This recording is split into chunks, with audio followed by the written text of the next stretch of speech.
Big Boss season 6 episode 33 ജാൻമണിയുടെ dance സൂപ്പറായിരുന്നു. Super dance, അത് ആദ്യം തന്നെ പറയാം. അപ്പോൾ എപ്പിസോഡ് 33 റിവ്യൂ ആണ്. ഇന്ന് ലൈവിലേക്ക് മെനക്കെട്ടിരിക്കാൻ പറ്റാത്തതുകൊണ്ട് എപ്പിസോഡിലെ പ്രധാനപ്പെട്ട കാര്യങ്ങളാണ് ആദ്യം പറയാനായിട്ട് ആഗ്രഹിക്കുന്നത്. ഇന്ന് ലൈവിൽ അങ്ങനെ വലിയ സംഭവങ്ങൾ ഉണ്ടായിരുന്നല്ലേ. പവർ ടീമിൻ്റെ പവർ പോയി, പുതിയ പവർ ടീം അധികാരത്തിലേക്ക് എത്താൻ പോവുകയാണ്. ഈ പവർ ടീമിൻ്റെ പവർ നിലനിർത്തണം, അവർക്ക് തുടർ ഭരണം കൊടുക്കണമെന്ന് വലിയ ആഗ്രഹമുള്ള രണ്ടാൾക്കാരുണ്ടായിരുന്നു, സീക്രട്ട് ഏജൻറ്റും നോറയും. എൻ്റെ പൊന്നളിയാ, എന്ത് ഗെയിം പ്ലാനാണ്, ഒരു ഐഡിയയും കിട്ടുന്നില്ല. നിങ്ങൾ എന്താണ് ഉദ്ദേശിക്കുന്നത് എന്നുള്ളത് എനിക്ക് മനസ്സിലാവുന്നില്ല. നോറയുടെ ഗെയിം പ്ലാൻ നമുക്ക് ഈസി ആയിട്ട് മനസ്സിലാവും. നോറയുടെ ഗെയിം പ്ലാൻ എന്ന് പറയുന്നത് ഒരു വിക്ടിം കാർഡിറക്കി കളിക്കാൻ പറ്റുന്ന സാഹചര്യങ്ങൾ ഉണ്ടാക്കുക എന്നുള്ളതാണ്. ഗബ്രി ഏതെങ്കിലും പവറിൽ ഇരിക്കുകയാണെന്നുണ്ടെങ്കിൽ, അല്ലെങ്കിൽ പവർ ടീമിൽ സ്ഥിരമായിട്ട് ഇരിക്കുകയാണെന്നുണ്ടെങ്കിൽ നോറയ്ക്കെതിരെ എന്തെങ്കിലുമൊക്കെ വന്നോളൂ എന്നുള്ളത് നോറയ്ക്കറിയാം. അത് ജാസ്മിൻ വഴി വരാം, ഗബ്രി വഴി ഡയറക്റ്റ് വരാം, പിന്നെ അർജുനും നോറയ്ക്ക് എതിരെ ചില സാധനങ്ങൾ പറയാറുണ്ട് എന്നുള്ളതാണ് നോറ അവിടെ ഇവിടെയൊക്കെ പറയുന്നത്. പിന്നെ അപ്സരയുണ്ട്, അപ്സരയുടെ ചില റൂളിംഗ് പരിപാടികൾ വന്നു കഴിഞ്ഞാലും നോറയ്ക്ക് അവിടെ സാധ്യതകളുണ്ട്. അതുകൊണ്ടാണ് നോറ തുടർ ഭരണം ആഗ്രഹിക്കുന്നത്. ഇത് നോറയുടെ പ്ലാനായിട്ട് കൺസിഡർ ചെയ്യേണ്ടത്, ഇത് ഭയങ്കര ഇൻ്റർനാഷണൽ പ്ലാനാണ്. ഇപ്പം BJP കേരളത്തിൽ ഉദ്ദേശിക്കുന്നതല്ലേ, തുടർ ഭരണം കിട്ടിക്കോട്ടെ, കുഴപ്പമൊന്നുമില്ല. തുടർ ഭരണം കിട്ടി മുടിഞ്ഞ് അങ്ങ് പോയിക്കോളും. ആൾക്കാർ വെറുത്ത് പണ്ടാരടങ്ങുമ്പോഴത്തേന് ഇവരെന്നേക്കുമായിട്ട് സീരിയലിൽ നിന്ന് ഔട്ടാവും എന്നുള്ളതാണ് അവർ വിചാരിക്കുന്നത്. അപ്പോൾ അതൊരു നല്ല പ്ലാനാണ്. നോറയുടെ പെർസ്പെക്റ്റീവിൽ നോക്കുന്ന സമയത്ത് അത് പ്രേക്ഷകന് തീരെ പറ്റുന്ന ഒരു സാധനമല്ല. എപ്പോഴും ഈ കരഞ്ഞിട്ടുള്ള ഒരു കാർഡിറക്കിയുള്ള ഒരു ഗെയിം നമുക്ക് പറ്റുന്ന ഒരു ഗെയിമല്ല. പിന്നെ നോറ കഴിഞ്ഞ ദിവസങ്ങളിലൊന്ന് അപ്പായി വന്നിട്ടുണ്ട്. എന്ന് വെച്ചാൽ അവരുടെ ആ ഒരു ടീമിൽ കുറച്ച് പ്ലാനൊക്കെ ഇട്ട് കൊടുത്ത് അവരെയൊക്കെ ഒന്ന് ചേർത്ത് നിർത്തി കളിക്കാൻ ശ്രമിക്കുന്നുണ്ട്. പക്ഷെ കളിക്കുമ്പോഴും പഴയ കളിയൊക്കെ തന്നെയാണ്, പഴയ എതിരാളികളൊക്കെ തന്നെയാണ് നോറയ്ക്കുള്ളത്. അതുകൊണ്ട് വലിയ പ്രതീക്ഷ വയ്ക്കാനായിട്ട് പറ്റില്ല. പിന്നെ സീക്രട്ട് ഏജന്റ് ആ ഒരു പ്ലാൻ ഇടുന്നത് എന്തുകൊണ്ടാണ് എന്നുള്ളത് എനിക്കറിയില്ല.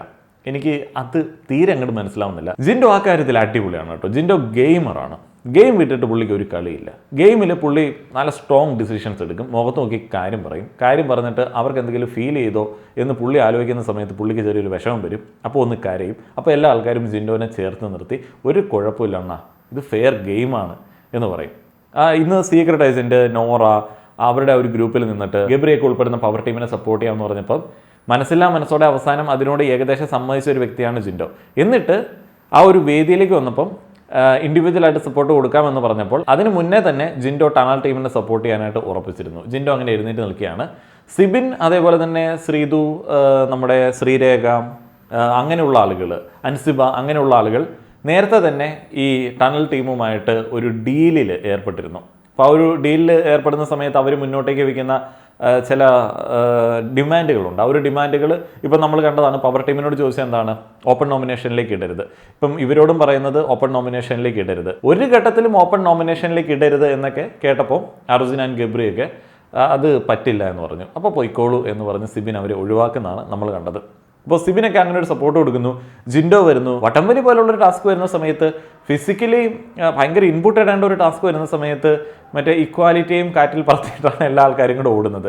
സ്വന്തം കൂട്ടത്തിലേക്ക് പോലും നോക്കുന്നില്ല, ഓടുകയാണ്. ഈ ഒരു സിറ്റുവേഷനിൽ ഭയങ്കര ഫിറ്റാണ് എന്ന് എപ്പോഴും പറയുന്ന നമുക്കറിയാവുന്ന റസ്മിനെ പോലും ആരും മൈൻഡ് ചെയ്യും എന്ന് എനിക്ക് തോന്നുന്നില്ല. ചാടി ജിൻഡോയുടെ അടുത്തേക്ക് പോകത്തുള്ളൂ. അങ്ങനെയുള്ള ചില കാര്യങ്ങളൊക്കെ ഉണ്ട്.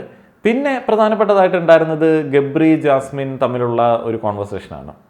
ഉണ്ണീഷോയുടെ മുഖവും വെച്ച് കുട്ടിച്ചേത്താൻ്റെ അപ്രോച്ചാണ് ഗബ്രിയുടേത്.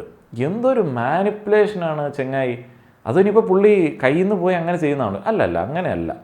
പുള്ളിക്ക് കോമൺ സെൻസോടെ അപ്രോച്ച് ചെയ്ത് കഴിഞ്ഞാൽ ഈസി ആയിട്ട് ജാസ്മിൻ്റെ പ്രശ്നം പരിഹരിക്കാനായിട്ടുള്ള വഴികൾ തെളിയും. പക്ഷെ പുള്ളി അവിടെ ഒരു ഗെയിം കാണുന്നുണ്ടോ എന്ന് നല്ല ഡൗട്ടുണ്ട്. ജാസ്മിനെ ഞാൻ ഇപ്പോഴും ഒരു ഗെയിമർ എന്നുള്ള രീതിയിൽ ആ റിലേഷൻഷിപ്പിൽ നോക്കി കാണുന്നില്ല. എനിക്കതിനകത്ത് കുറേയധികം ജെന്യൂനിറ്റി ഫീൽ ചെയ്യുന്നുണ്ട്. ആൾക്കാരെന്തും പറഞ്ഞോട്ടെ, അമ്മമാർക്ക് എന്ത് വേണേലും പറയാം, അതൊരു ഹെയ്റ്റ് സ്പ്രെഡ് ചെയ്യുന്ന ഒരു പരിപാടിയാണ്. എനിക്ക് അതിനകത്തൊരു ജെന്യൂനിറ്റി ഫീൽ ചെയ്യുന്നുണ്ട്. പിന്നെ ചില കാര്യങ്ങളിൽ ഭയങ്കര ഇൻ്റലിജൻ്റ് ആണ്, ചില കാര്യങ്ങളിൽ മറ്റേ പരിചയക്കുറവിൻ്റെ പ്രശ്നങ്ങളേ ഉള്ളൂ. ബേസിക്കലി നല്ല ഇൻ്റലിജൻ്റ് ആയിട്ടുള്ളൊരു വ്യക്തിയാണ്. അപ്പം അദ്ദേഹം സ്ഥിരമായിട്ട് കാണുന്ന ഫാമിലിയുടെ ഫേസ്, അവരുടെ സംസാരം, വീട്ടിൽ നിന്നുള്ള ഫോൺ കോള്, ചില സൂചനകൾ, ഇതൊക്കെ പെട്ടെന്ന് ഇങ്ങനെ ഉള്ളിലേക്ക് എടുത്ത് അതിൽ നിന്ന് ഡീകോഡ് ചെയ്തെടുക്കും. അപ്പം അങ്ങനെ ഡീകോഡ് ചെയ്തെടുത്ത് ജാസ്മിൻ പറയുന്ന എല്ലാ കാര്യങ്ങളും ശരിയാണ്. പിന്നെ നമ്മുടെ നാട്ടിലെ ആളുകൾക്ക് അതുമായിട്ട് കണക്ട് ചെയ്യാൻ പറ്റാത്തതുകൊണ്ട് ബിഗ് ബോസുമായിട്ടുള്ള ബന്ധം ആരോപിക്കും. കപ്പ് ജാസ്മിന് കൊടുക്കാമെന്ന് ഷോ ഉറപ്പ് നൽകിയിട്ടുണ്ട് എന്നൊക്കെ പറയുന്നു. പിന്നെ ആസ്മിൻ ജാഫർ നമ്മളെപ്പോലെയുള്ള സാധാരണക്കാരായിട്ടുള്ള ഒരാളാണ്. ഇതുപോലുള്ള ഒരു കോർപ്പറേറ്റ് കൊണ്ടു നടക്കുന്ന ഒരു ചാനൽ നാട്ടുകാരെ സഹായിക്കാൻ വേണ്ടി കപ്പ് നേരത്തെ കൊടുക്കാമെന്ന് പറഞ്ഞിരിക്കുന്നു. പിന്നെ ബിഗ് ബോസിനെ വിലയ്ക്ക് വാങ്ങാനായിട്ടോ അല്ലെങ്കിൽ ആ ഒരു ഹോട്ട്സ്റ്റാറിനെ വിലയ്ക്ക് വാങ്ങാനായിട്ടോ അതിനകത്തൊരു പരസ്യം കൊടുക്കാനോ പറ്റുന്ന അതിനുള്ള ആസ്തിയുള്ള ഏതെങ്കിലും കണ്ടസ്റ്റൻ്റ് അതിനകത്തുണ്ടോ? ഉണ്ടെന്ന് എനിക്ക് തോന്നുന്നില്ല. അപ്പോൾ പിന്നെ എങ്ങനെയാണ് കപ്പ് അങ്ങോട്ട് കൊടുക്കാമെന്നൊക്കെ പറഞ്ഞു ചുമ്മാ അങ്ങോട്ട് അടിച്ചങ്ങോട്ട് വിടുകയാണ്. എല്ലാ തവണയും ഇങ്ങനെ കണ്ടൻറ്റ് കൂടുതൽ ജനറേറ്റ് ചെയ്യുന്ന ആൾക്കാരുടെ അടുത്തേക്ക് ഈ കപ്പ് വാദമൊക്കെ വരാറുണ്ട്. ഇത്തിരി നിലവാരത്തിലൊക്കെ ചിന്തിച്ചൂടെ? ഒന്ന് ആലോചിച്ച് നോക്കി. ആ ഷോ ഹോസ്റ്റ് ചെയ്യുന്ന ലാലേട്ടന് കൊടുക്കുന്നത് ഈ ഷോയിലെ വിന്നർക്ക് കൊടുക്കുന്നതിൻ്റെ എത്രയോ മടങ്ങാണ്. എന്നിട്ടാണ് അവരിവിടെ വന്നിട്ട് കപ്പ് നേരത്തെ കൊടുക്കാമെന്ന് പറഞ്ഞിട്ട് അതിൽ നിന്ന് കമ്മീഷൻ അടിക്കാനൊക്കെ ഇരിക്കുന്നത്. എൻ്റെ പൊന്നെ, അതെന്തെങ്കിലും ആയിക്കോട്ടെ. താമരക്കുരുവിയെ തട്ടമടിപ്പിച്ചിട്ടാണ് ഇന്ന് എപ്പിസോഡ് സ്റ്റാർട്ട് ചെയ്തത്. ഇന്ന് മറ്റേ ഈദിൻ്റെ പരിപാടിയായിരുന്നല്ലോ, ചെറിയ പെരുന്നാളിൻ്റെ പരിപാടികളൊക്കെ ആയിരുന്നു. അതിനുശേഷം മറ്റേ ജിൻഡോയുടെ സൂര്യ നമസ്കാരം, സിഗരറ്റ് വലിച്ച് സൂര്യ നമസ്കാരം ചെയ്യുന്ന ജിൻഡോ. എൻ്റെ പൊന്ന് ജിൻഡോ, നമ്മുടെ നാട്ടിലാണ് ഈ പരിപാടിയൊക്കെ നടക്കുന്നത്. സിഗരറ്റ് വലിച്ചുകൊണ്ട് സൂര്യ നമസ്കാരമൊക്കെ ചെയ്യുന്നു എന്നൊക്കെ പറഞ്ഞു കഴിഞ്ഞാൽ നാളെ ആചാര സംരക്ഷണം, പൈതൃക സംരക്ഷണം, സൂര്യ നമസ്കാര സംരക്ഷണം എന്നൊക്കെ പറഞ്ഞ് കുറേ ആൾക്കാർ ഇങ്ങോട്ടേക്ക് ഇറങ്ങും. ബിഗ് ബോസിന് ഇപ്പോൾ തന്നെ കുറേയധികം കേസുണ്ട്. അപ്പോഴത്തേനാണ് താൻ ഇങ്ങനത്തെ വിറ്റൊക്കെ കാണിക്കുന്നത്. എന്നിട്ട് അത് പറഞ്ഞിട്ട് ന്യായീകരിക്കുന്നു. താമരക്കുരുവിയെ തട്ടമിടിപ്പിച്ചു എന്ന ഉണർത്ത പാട്ടിലെ വരികൾ തന്നെ നാളെ ആരെങ്കിലുമൊക്കെ വലിയ പ്രശ്നമാക്കിക്കൊണ്ട് വരാൻ സാധ്യതയുള്ളൊരു കാലഘട്ടമാണ്. അപ്പോഴാണ് സൂര്യ നമസ്കാരം. പിന്നെ വേറൊരു കാര്യമുണ്ട്, അവിടെയും തീ, പുള്ളിയുടെ കയ്യിലും തീ. ന്യായീകരിക്കാനായിട്ട് പറ്റുമായിരിക്കും പുള്ളിയുടെ ലോജിക്കിൽ. ഇതിനിടയിൽ നോറ കണ്ടന്റ് ജനറേറ്റ് ചെയ്യാൻ വേണ്ടി വരികയാണ്. ഇവർ സീട്ട് വലിക്കുന്നിടത്ത്, ചായ കുടിക്കുന്നിടത്ത് വന്നിട്ട് ഈ കഥ പറഞ്ഞിട്ട് കാര്യമില്ലല്ലോ. അപ്പോൾ അത് കഴിഞ്ഞിട്ട് പുള്ളി അങ്ങോട്ടേക്ക് വരാമെന്ന് പറഞ്ഞിട്ടുണ്ട്. അപ്പോൾ നോറ അവിടെ വന്നിട്ട് ആക്ടിങ് ആണ്. നോറ ജെനുവിനായിട്ട് സംസാരിക്കുന്നതും അതേപോലെ തന്നെ ആക്ട് ചെയ്യുന്നതും തമ്മിൽ നമുക്ക് പെട്ടെന്ന് മനസ്സിലാവും. കാരണം നോറ കണ്ടൻറ് ഉണ്ടാക്കുന്ന സമയത്ത് ബോഡിയൊക്കെ ഇങ്ങനെ മൊത്തത്തിൽ വെച്ചിട്ടാണ് കണ്ടൻറ് ഉണ്ടാക്കുന്നത്. അല്ലാത്ത സമയത്ത് നോറയ്ക്ക് പ്രത്യേകിച്ച് ആക്ഷൻസും കാര്യങ്ങളൊന്നുമില്ല. ഉള്ള കാര്യം ഉള്ളതുപോലെ പറയും. അതേപോലെ തന്നെ അത് ഭയങ്കര രസമാണ് കേട്ടോ. കണ്ടൻറ് ഉണ്ടാക്കുന്നത് കാണുമ്പോൾ നമുക്ക് ഭയങ്കര രസം തോന്നും. അതേപോലെ ഗബ്രി, ഈ കണ്ടൻറ് ഉണ്ടാക്കുന്ന കാര്യത്തിൽ നോറയുടെ ഒപ്പം നിൽക്കുന്ന വ്യക്തിയാണ് ഗബ്രി. ക്യാമറ എവിടെയുണ്ടെന്ന് നോക്കി അഭിനയിച്ചങ്ങോട്ട് തകർത്തിട്ടേ ഓരോ സെൻറ്റൻസും പറയത്തുള്ളൂ. അത് ഓരോ സെൻറ്റൻസും ഓരോ ഗെയിമാണ്. ആ കാര്യത്തിലൊക്കെയാണ് നമുക്ക് ജാസ്മിനോട് ചില സഹതാപം തോന്നുന്നത്. ജാസ്മിൻ ക്യാമറ നോക്കത്തില്ല, ഉള്ള കാര്യം ഉള്ള പോലെ പറയും. ഗബ്രി അപ്പോഴത്തേന് എല്ലാവരും എന്നെ നോക്കുന്നു, ഇവളിങ്ങനെ എന്നോട് ചോദിക്കുന്നു, ഞാനൊരു മറുപടി അങ്ങോട്ട് പറയട്ടെ എന്ന് പറഞ്ഞിട്ട് അങ്ങ് മറുപടി പറയുകയാണ്. ജാസ്മിനെ ഒന്ന് ഇരുത്തി പ്രേക്ഷകരെ ഒന്ന് പഠിപ്പിച്ച് ഒരു മിടുക്കിന് ചമയുന്ന ഒരു പ്രത്യേക അപ്രോച്ച്. ഇതിന് ശേഷം ഒരു ഗംഭീരമായിട്ടുള്ള ആക്ടിവിറ്റി ആയിരുന്നു സിബിൻ ആൻഡ് ടീം നയിച്ച ഒരു ഗംഭീര പരിപാടി. അതിൻ്റെ പേരെങ്ങനെയാണെന്ന് എനിക്കറിയില്ല. ജുപ്പിറ്റർ ഗ്രഹത്തിലെ ഒരു വീട്ടിൽ നടക്കുന്ന ബാത്റൂം ആക്ടിവിറ്റികൾ, കേരളത്തിൽ സുഗുണൻ ചേട്ടൻ്റെ വീട്ടിൽ നടക്കുന്ന ബാത്റൂം ആക്ടിവിറ്റികൾ.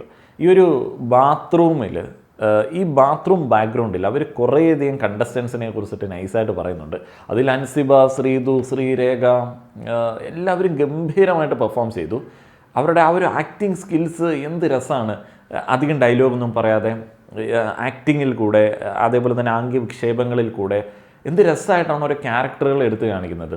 സിബിൻ്റെ കോർഡിനേഷനിലാണ് ആ പരിപാടി ഗംഭീരം വന്നത്. പിന്നെ സിബിൻ്റെ ശബ്ദമിശ്രണം, ബാക്ക്ഗ്രൗണ്ട് വോയിസ്, ഡബ്ബിങ് ഒരു രക്ഷയില്ല. കിടിലൻ പ്രസൻറ്റേഷനാണ്, കിടിലൻ കണ്ടൻറ് ക്രിയേറ്ററാണ്. എന്ത് നൈസായിട്ടാണ് ആളുകൾ എൻ്റർടൈൻ ചെയ്തത്. ആരെയും വലിയ കാര്യമായിട്ട് ഹേർട്ട് ചെയ്തില്ല. എല്ലാ ആളുകൾക്ക് സമാസമം കൊടുത്തു. അപ്പോൾ അവരുടെ ആ ഒരു പരിഹാസങ്ങളിൽ പെട്ടുപോയ ആളുകൾ, ജാസ്മിൻ ഉണ്ടായിരുന്നു, ജാസ്മിൻ്റെ ഹൈജീൻ ഉണ്ടായിരുന്നു. ജാസ്മിൻ്റെ മാത്രം ഹൈജീൻ അല്ല ചോദ്യം ചെയ്തത്, ജിൻഡോ ഉണ്ടായിരുന്നു. ജിൻഡോയുടെ പ്ലാനിങ്ങിനെ കുറിച്ചിട്ട് പറയുകയുണ്ടായി, ഋഷിയെക്കുറിച്ച് പറയുകയുണ്ടായി, നോറയെക്കുറിച്ചിട്ട് പറയുകയുണ്ടായി, അപ്സരയെക്കുറിച്ചിട്ട് പറയുകയുണ്ടായി. ഇവരുടെ ഈ പരിപാടി കഴിഞ്ഞപ്പോഴത്തേനും ബിഗ് ബോസ് അനൗൺസ് ചെയ്തു, അടിച്ച് പൊളിച്ചു ടീം എന്നുള്ളത് ബിഗ് ബോസ് അനൗൺസ് ചെയ്തു, ടീം നെസ്റ്റ് എന്നുള്ളത് ബിഗ് ബോസ് അനൗൺസ് ചെയ്തു. ആ ഒരു കമൻറ്റിന് അർഹമായിരുന്നു അവരുടെ പെർഫോമൻസ്. അതിനുശേഷം പവർ കൈക്കലാക്കാൻ വേണ്ടിയുള്ള തേർഡ് ചലഞ്ചാണ് വടംവലി ചലഞ്ച്. സിബിനാണ് ടാസ്ക് ലെറ്റർ വായിച്ചു കൊടുക്കുന്നത്. നല്ല രീതിയിൽ പ്രസൻറ്റ് ചെയ്യുന്നുണ്ട് സിബിൻ ആൻഡ് പൂജയൊക്കെ ഈ ടാസ്ക് ലെറ്ററിൻ്റെ കാര്യങ്ങൾ. പൂജയെക്കുറിച്ചിട്ട് ഇന്നലെ പറയാൻ വിട്ടുപോയി. പൂജ 24/7 ലൈവൊക്കെ കണ്ടിട്ട് കിട്ടില്ലൻ പ്ലാനുമായിട്ടാണ് വന്നിരിക്കുന്നത്. അപ്പോൾ പൂജ ഇന്ന് കറക്റ്റായിട്ട് ശരണ്യയോട് പറയുന്നുണ്ട്, ഓപ്പൺ നോമിനേഷനിലേക്ക് ഗബ്രിയെ കൊണ്ടുവരേണ്ടതുണ്ട്. ഗബ്രി ഒന്നും ചെയ്യുന്നില്ല എന്ന് പറഞ്ഞാൽ ഒന്നും ചെയ്യുന്നില്ല. അത് പൂജയ്ക്കല്ല, പ്രേക്ഷകർക്കും അറിയാവുന്ന ഒരു കാര്യമാണ്. ഭയങ്കര ഡൗൺ ആണ്, ഭയങ്കര ഡിപ്പെൻഡൻ്റ് ആണ്. ഇപ്പം ചെറിയ രീതിയിൽ ഉപദ്രവങ്ങളുടെ ആയിട്ട് നിലവിൽ ഏറ്റവും പോയിന്റുകളുള്ളത് ടണൽ ടീമിനാണ്. അപ്പോൾ പവർ ടീമിനും അവർക്ക് സപ്പോർട്ടിന് വേണ്ടിയുള്ള ആളുകളെ ക്യാമ്പയിൻ വഴി വിളിക്കാനായിട്ട് ഓപ്ഷനുണ്ട്. അപ്പോൾ ആ ഒരു ക്യാമ്പയിൻ്റെ ഇടയിലാണ് ഈ ബാർഗെയിനിങ്ങൾ നടക്കുന്നത്. ഞങ്ങൾ പവർ ടീമിലേക്ക് വന്നാൽ എന്തൊക്കെ ചെയ്യും, എന്തൊക്കെ നിങ്ങൾക്ക് ചെയ്ത് തരും, എന്തൊക്കെ നിങ്ങൾക്ക് ബെനിഫിറ്റ്സ് തരും എന്നൊക്കെ അവർ ആ ഒരു ക്യാമ്പയിനിലാണ് പറയുന്നത്. അപ്പോൾ ആ ഒരു ക്യാമ്പയിനിൽ ശരിക്കും സീക്രട്ട് ഏജൻറ്റ് നോറയൊക്കെ നമ്മുടെ നിലവിലത്തെ പവർ ടീമിനെ സപ്പോർട്ട് ചെയ്യാനായിട്ട് തീരുമാനം എടുക്കുന്നുണ്ട്. അവർ ഇൻഫ്ലുവൻസ് ചെയ്യാൻ ശ്രമിക്കുന്നുണ്ട് ഗ്രൂപ്പിനെ. ജിൻഡോയെ അവർ റെസ്പെക്റ്റ് ചെയ്യുന്നില്ല. ജിൻഡോയുടെ പ്ലാൻ അവർ ശരിക്കും പറഞ്ഞാൽ ഉള്ളിലേക്ക് എടുക്കുന്നില്ല. ജിൻഡോയെ അണ്ടർ എസ്റ്റിമേറ്റ് ചെയ്യുകയാണ് സീക്രട്ടും നോറയൊക്കെ. എന്നിട്ട് ജിൻഡോ അവസാനം കളി മാറ്റി. ജിൻഡോയെ അവിടെ റെസ്പെക്റ്റ് ചെയ്ത് നിർത്തണമായിരുന്നു. കാരണം ജിൻഡോ ആണ് അവിടുത്തെ പവർഫുൾ പ്ലെയർ. 50 കിലോയ്ക്ക് മുകളിൽ വെയിറ്റുള്ള ആൾക്കാരെല്ലാം എനിക്ക് തോന്നുന്നു ജിൻഡോയൊക്കെ ഉൾപ്പെടുന്ന ടീമിലായിരുന്നു. സിമ്പിളായിട്ട് വലിച്ച് എടുത്തു. പ്രത്യേകിച്ച് ഒന്നും ചെയ്യേണ്ടതുണ്ടായിരുന്നില്ല. അതുകൊണ്ട് തന്നെ 3 റൗണ്ടൊന്നും ഉണ്ടായിരുന്നില്ല.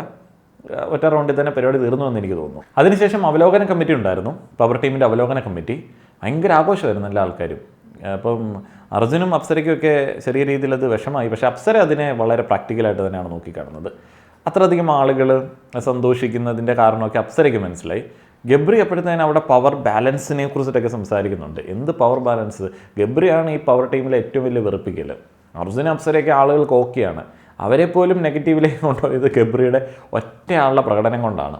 അത് ജാസ്മിൻ ഗബ്രിയുടെ കയ്യിൽ ഫുള്ള് ഇതിരിക്കും, അതിൻ്റെ കുറ്റം മുഴുവൻ ഇരിക്കും. കാരണം അവർ രണ്ടുപേരുമാണ് പവർ ടീമിനെ കുളവാക്കിയത്. കാരണം അവരുടെ വ്യക്തി താല്പര്യങ്ങൾ, ക്യാപ്റ്റൻ പവർ ടീമിൽ ഇറങ്ങിക്കളിക്കുന്ന ചില പരിപാടികൾ, അപ്സര ക്യാപ്റ്റനായിരുന്ന സമയത്ത് അങ്ങനത്തെ പരിപാടികൾ ഉണ്ടായിരുന്നില്ല. എന്ന് പറഞ്ഞാൽ പവർ ടീമിലാണ് ക്യാപ്റ്റൻ എന്ന് പറയുന്ന ഒരു പരിപാടി, അല്ലെങ്കിൽ പവർ ടീമിൻ്റെ സ്വന്തമാണ് ക്യാപ്റ്റൻ എന്ന് പറയുന്ന ഒരു പരിപാടി അപ്സരയുടെ കാര്യത്തിൽ ഫീൽ ചെയ്തില്ല. പക്ഷേ ജാസ്മിൻ്റെ കാര്യത്തിൽ അങ്ങനെ ഉണ്ടായിരുന്നു. അതിനുശേഷം നമ്മുടെ ഗബ്രി സാർ നമ്മുടെ ജാസ്മിനെ മാനിപ്പുലേറ്റ് ചെയ്യുകയാണ്. നീ ഇമോഷണലി ഡൗൺ ആവുകയാണ്, നീ ഭയങ്കര വീക്കാണ്, അങ്ങനെയൊക്കെ പറയുന്ന ഒരു സാധനമാണ്. അപ്പം ജാസ്മിൻ പറയുന്നുണ്ട് ജാസ്മിൻ അതിൽ നിന്ന് മാറണമെന്നുണ്ട്. അത് വേറൊന്നും കൊണ്ടല്ല, ഗെയിമായിട്ടൊന്നും എനിക്ക് തോന്നുന്നില്ല. എനർജി പുള്ളി വലിച്ചെടുക്കുന്നുണ്ട് ഗബ്രി സാർ.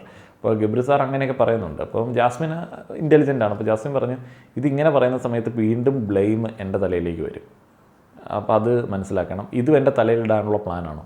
ആ ഒരു പ്ലാനാണോ എന്ന് ചോദിക്കുന്നതിനകത്ത് ഒരു തെറ്റുമില്ല. ഇവിടെ ശരിക്കും പറഞ്ഞാൽ ചെയ്യേണ്ടത് ഗബ്രിക്ക് എന്തെങ്കിലും ട്രൂ ലവ് ആണ് എന്നുണ്ടെങ്കിൽ അതിനെ വളരെ ആത്മാർത്ഥതയോടെ അത് തുറന്നു പറയുകയും കാര്യങ്ങളൊക്കെ ചെയ്യണം. അല്ലാതെ ഈ പരിപാടി നടക്കത്തില്ല. ഇത് മറ്റേ ഗബ്രിയുടെ കൈ നനയാതെ ഉള്ളൊരു പരിപാടിയാണ് ഗബ്രി ഉദ്ദേശിക്കുന്നത്. അപ്പോൾ ജാസ്മിൻ അത് വല്ലാതെ അഫക്റ്റ് ചെയ്യുന്നുണ്ട്.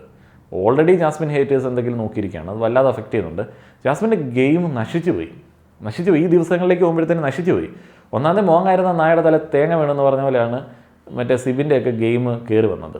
അതാണ് ജാസ്മിനെതിരാണ് സ്ഥിര സമയത്ത്. സിബിനൊക്കെ ജാസ്മിനോട് നല്ല പൊളിയുണ്ട്. കാരണം സിബിനൊക്കെ മെനക്കെട്ടിട്ടും ജാസ്മിൻ ഗെയിമിൽ നിന്ന് മാറാത്തതിൻ്റെ പ്രശ്നമാണ്. അല്ലാതെ വേറെ വലിയ പേഴ്സണൽ ഗ്രഡ്ജൊന്നുമല്ല സിബിനുള്ളത്. ജാസ്മിൻ ഇവിടെ അദ്ദേഹത്തിൻ്റെ കുട്ടിക്കാലം മുതൽ അനുഭവിച്ച ഒറ്റപ്പെടലിനെ കുറിച്ചിട്ടൊക്കെ പറയുന്നുണ്ട്. ഇപ്പം നമ്മൾ സാധാരണ മനുഷ്യന്മാരാണ്. ഇപ്പം നമുക്കതൊക്കെ കേൾക്കുന്ന സമയത്ത് ഫീലാവും. ഇവിടുത്തെ മജോറിറ്റി പ്രേക്ഷകരെ പോലെ എനിക്കറിയില്ല. എനിക്കത് കേട്ടപ്പോഴത്തേന് ഭയങ്കര ജെന്യൂനായിട്ട് തോന്നി. ഞാൻ കൂടുതൽ പറയുന്നില്ല. അപ്പോൾ ഇവിടെയൊക്കെ മറ്റേ മാനിപ്പുലേഷനാണ് ഫീൽ ചെയ്യുന്നത്. അപ്പോൾ ഇതിന് ശേഷം മറ്റേ ഈദിൻ്റെ പരിപാടികളാണ്. ലാലേട്ടൻ്റെ ഈദ് വിഷസ് ഉണ്ട്, ജാസ്മിൻ ഫാമിലിയുടെ ഈദ് വിഷസ് ഉണ്ട്, നോറ ഫാമിലിയുടെ ഈദ് വിഷസ് ഉണ്ട്, അൻസുബയുടെ ഈദ് വിഷസ് ഉണ്ട്. ജാസ്മിൻ ഫാമിലിയുടെ ഈദ് വിഷസ് കേട്ടപ്പോൾ ജാസ്മിൻ എന്തോ ഒരു ഇതടിച്ചു. കാരണം എനിക്ക് തോന്നുന്നു ജാസ്മിൻ കുറേയധികം സിഗ്നലുകളൊക്കെ കൊടുക്കണമെന്ന് പുറത്ത് പറഞ്ഞിട്ടുണ്ടാവും. ഗെയിമിൽ ട്രൈ ചെയ്യുന്നതിനകത്ത് കുഴപ്പമൊന്നുമില്ല. അഖിൽ മാരാർ ഡ്രസ്സിൻ്റെ കളറിനെ കുറിച്ചൊക്കെ പറഞ്ഞു കേട്ടില്ലായിരുന്നു. അപ്പോൾ അങ്ങനെയുള്ള സിഗ്നലുകളൊക്കെ ഉണ്ടായിരിക്കും. അപ്പം വിഷസിൻ്റെ കാര്യത്തിലായാലും. അപ്പോൾ അതൊക്കെ ചിലപ്പോൾ ഇവർക്ക് എന്തെങ്കിലുമൊക്കെ ഉണ്ടായിരിക്കുന്നേ. അല്ലെങ്കിൽ ജാസ്മിന് പെട്ടെന്ന് ജാസ്മിന് സിഗ്നൽ കിട്ടുന്നുണ്ട്. അല്ലെങ്കിൽ ജാസ്മിൻ നമ്മളെക്കാളൊക്കെ വളരെ ഇൻ്റലിജൻ്റ് ആയിട്ടുള്ള ഒരാളാണ്. അതൊന്നും ഒരു തെറ്റായിട്ട് എനിക്ക് തോന്നുന്നില്ല. അപ്പം ജാസ്മിന് പെട്ടെന്ന് തന്നെ അതിനകത്തൊരു അപകടം മണക്കുന്നുണ്ട്. അപ്പം തന്നെ ഡൗൺ ആയി. ഗബ്രി വീണ്ടും വന്ന് സമാധാനിപ്പിക്കാൻ ശ്രമിക്കുന്നതാണ് ഏറ്റവും വലിയ അപകടം. അതും എപ്പിസോഡിൽ കറക്റ്റായിട്ട് കാണിക്കുകയും. അതിനുശേഷം ഇന്ത്യ ഗേറ്റ് ബസ്മതി റൈസിൻ്റെ സ്പോൺസേഡ് ടാസ്ക്കാണ്. എല്ലാവർക്കും ഫുഡൊക്കെ നല്ല ഗ്രാൻഡായിട്ട് വിളമ്പുന്നുണ്ട്. ജാസ്മിൻ, അൻസിബ, നോറ എന്നിവരാണ് ഈ ഈദിലെ ഗസ്റ്റുകൾ. അപ്പോൾ അവരുടെ എക്സ്പീരിയൻസുകൾ ഷെയർ ചെയ്യുന്നു. അപ്പോൾ അവർക്ക് ഏറ്റവും മികച്ച ടീമിനെ ഇതിൻ്റെ ഭാഗമായിട്ട് തിരഞ്ഞെടുക്കാനായിട്ടുള്ള ഓപ്ഷനുണ്ട് ഈ അതിഥി സൽക്കാരത്തിലും ഭക്ഷണം വിളമ്പുന്ന കാര്യത്തിലൊക്കെ. അങ്ങനെ അവർ അഭിഷേക് ശ്രീകുമാറൊക്കെ ഉള്ള ഒരു ടീമിനെ സെലക്ട് ചെയ്യുകയാണ്. പിന്നെ ഇതിൻ്റെ ഭാഗമായിട്ടുള്ള കലാപരിപാടികളൊക്കെ ഉണ്ടായിരുന്നു. എല്ലാവരും നന്നായിട്ട് ചെയ്തു. ഈ മാപ്പിള സിനിമ ഗാനങ്ങൾ കോർത്തിണക്കിയ സംഗീത നൃത്ത നിശയായിരുന്നു പിന്നീടുണ്ടായിരുന്നത്. നമുക്ക് കലാബോധം ഇല്ലാത്തതുകൊണ്ട് ഞാൻ പിന്നെ അത് സ്കിപ്പ് ചെയ്ത് വിട്ടു. പിന്നെ ജാൻമണിയെ കണ്ടപ്പോൾ ഞാൻ സ്കിപ്പ് ചെയ്തില്ല, കുറച്ച് നേരം കണ്ടുകൊണ്ടിരുന്നു. എന്തെങ്കിലും റിവ്യൂ നേരത്തെ അപ്ലോഡ് ചെയ്യണ്ടേ. നന്ദി.